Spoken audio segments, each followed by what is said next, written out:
Assalamualaikum warahmatullahi wabarakatuh.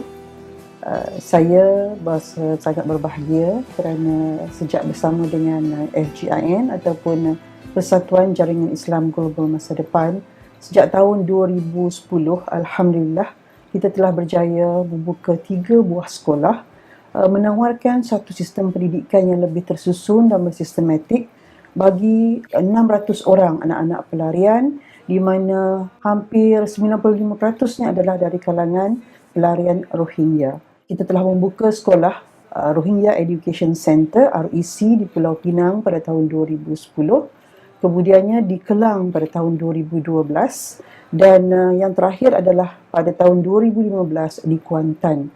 Dan ketiga-tiganya menawarkan sistem pendidikan berasaskan sistem Kementerian Pelajaran Malaysia. Sebolehnya kita mahu membuka sebuah sekolah di setiap komuniti pelarian Rohingya di Malaysia. Saya meyakini bahawa anak-anak ini perlu dididik kerana saya melihat dalam diri mereka ada daya juang yang begitu tinggi. Mereka datang dari satu bumi yang ditindas, masyarakat yang ditindas, yang tidak diiktiraf kerakyatan mereka, yang dihalau daripada tanah air mereka, maka mereka berada di lautan, mereka terapung di laut, berada di dalam bot berhimpit-himpit, anak-anak kecil berhimpit-himpit selama 30 hari, selama 40 hari bertahan dan akhirnya Allah izinkan mereka untuk sampai ke bumi Malaysia. Dan saya yakin anak-anak yang telah melalui keperitan yang begitu panjang selama lebih daripada 1 bulan ini, melalui hutan dan sebagainya, saya yakin mereka mempunyai daya juang yang begitu tinggi. Maka kalau diasah apa yang ada pada mereka, dapat dimanfaatkan untuk satu kehidupan yang lebih gemilang buat mereka. Setelah kita membuka sekolah di Pulau Pinang pada mulanya pada tahun 2010, kita dapat melihat bahawa di kalangan anak-anak ini ramai yang ada potensi yang besar. Apabila diberi peluang untuk menjadi pelajar di sebuah sekolah, maka mereka boleh menjadi anak-anak yang cemerlang. Telah terbukti di kalangan anak-anak ini yang datang ke sekolah pada umur 5 tahun, pada umur 10 tahun, pada umur 15 tahun, tidak tahu memegang sebatang pensel, tidak tahu menulis sepatah huruf, tidak tahu berbahasa Melayu. Tetapi setelah 2 bulan, 3 bulan, setahun, 2 tahun, kita melihat begitu cepat peningkatan yang pencapaian di dalam akademik yang mereka capai. Dan alhamdulillah anak-anak ini telah menunjukkan satu pencapaian yang memberangsangkan. Dan saya kira ada beberapa orang yang mencapai tahap kebolehan akademiknya jauh lebih baik mengatasi daripada anak-anak kita yang lokal, yang tempatan, yang belajar di sekolah-sekolah bantuan kerajaan. Jadi saya kira bahawa mereka punya potensi yang besar. Mereka akan menjadi sebahagian daripada masyarakat kita.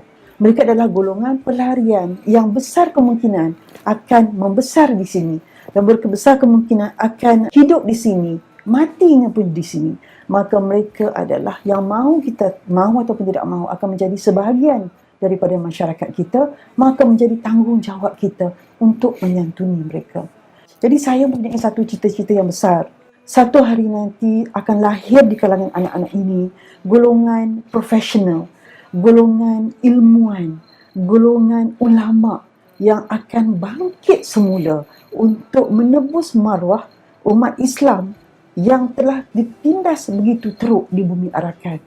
Saya mahu mereka berbangga bahawa mereka adalah bangsa Rohingya yang mampu untuk mengatasi masyarakat yang sedia ada. Saya berdoa bahawa satu hari nanti mereka akan membesar menjadi insan-insan yang tidak lagi meminta-minta, tetapi sebaliknya menjadi insan-insan yang memberi ataupun dapat dimanfaatkan oleh masyarakat yang menyantuni mereka di Malaysia dan juga di mana saja mereka berada.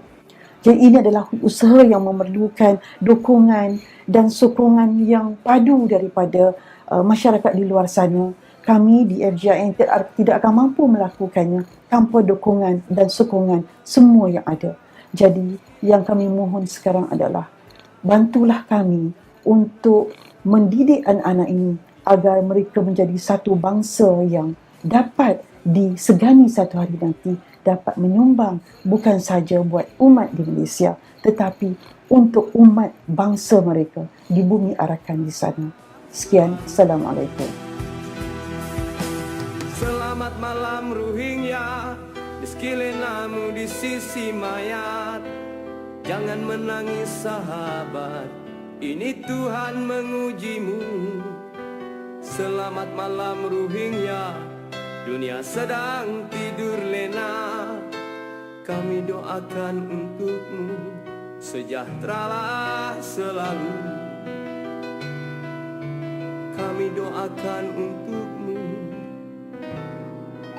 sejahteralah selalu.